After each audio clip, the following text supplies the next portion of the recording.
then we shouldn't be surprised when we have wicked government.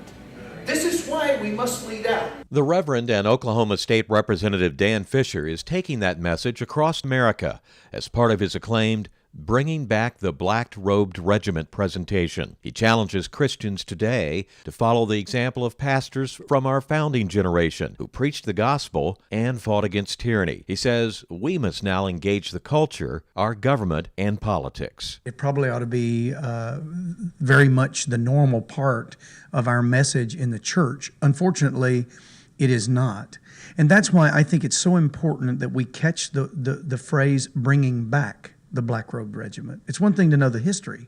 It's another thing to repeat that history and for pastors today to embrace the same concepts. They're all biblical, so it certainly we shouldn't have any problem doing that, but to embrace those and then preach those from our pulpits. And so that's why we're going all over the country doing this. But unlike faith leaders during the War for Independence, Christians today don't have to take up arms to promote godly change. We have political tools still at our disposal if we'll use them. And of course, all political tools will find their power and their validity in the truth. And of course, as Christians, we believe that the ultimate standard of truth is God's Word. So it's not just pastors, it's not just leaders, it's the rank and file believer. The Bible teaches that God established 3 institutions to provide liberty and the opportunity to know the Lord through the gospel: the family, the church, and human government. Understand that those of you in your generation have this belief, something you call, what is it, separation of church and state? I confess to you, I don't even know what that means. In our age, we wouldn't have even considered the thought. We didn't believe that you could compartmentalize your life into the secular and the sacred. To us as the Christian, everything was spiritual. Everything was sacred, especially liberty. And so our 18th century church stood and actually fought for liberty. Ultimately, the liberty to live out Christianity in our own lives. My question is to you, will your 21st century church take its stand for liberty like we did? We paid a high price. What price is your generation willing to pay?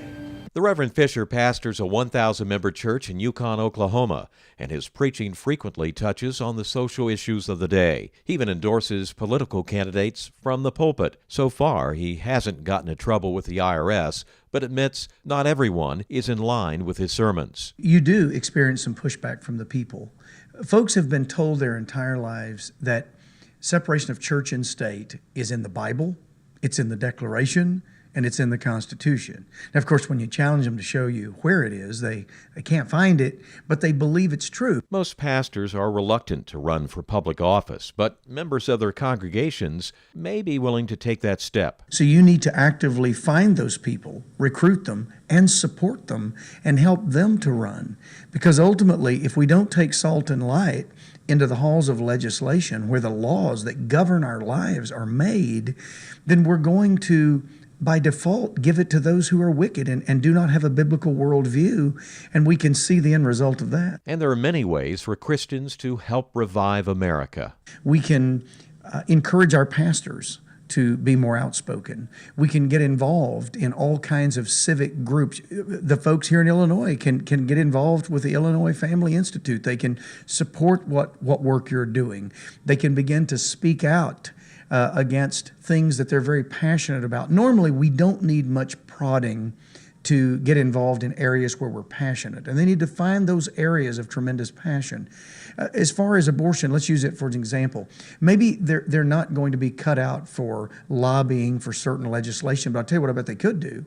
I bet they could help with a crisis pregnancy center. But why bother if, as some Christians believe, the culture, politics, and government are beyond repair? Wouldn't we still want to go down doing what is right?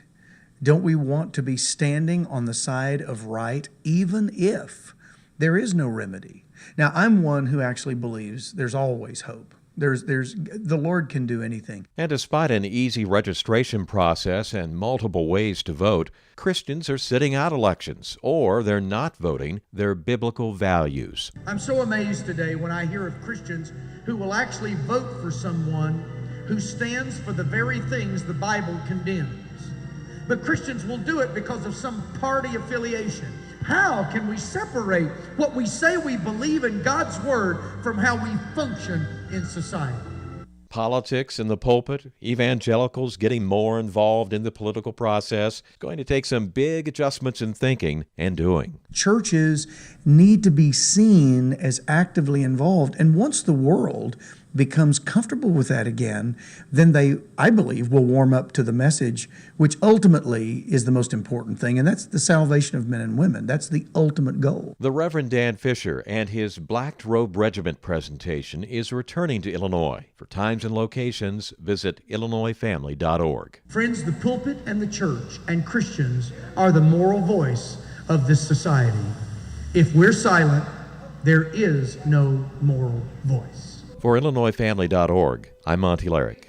This has been brought to you by the Illinois Family Institute, promoting marriage, family, life, and liberty in the land of Lincoln. For more information, go to IllinoisFamily.org.